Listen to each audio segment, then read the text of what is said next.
أعوذ بالله من الشيطان الرجيم. بسم الله الرحمن الرحيم.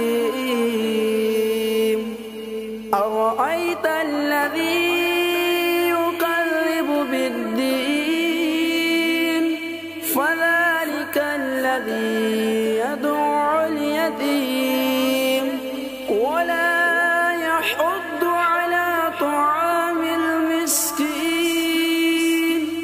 فويل للمصلين الذين هم عن صلاتهم ساهون الذين هم يراءون ويمنعون الماعون.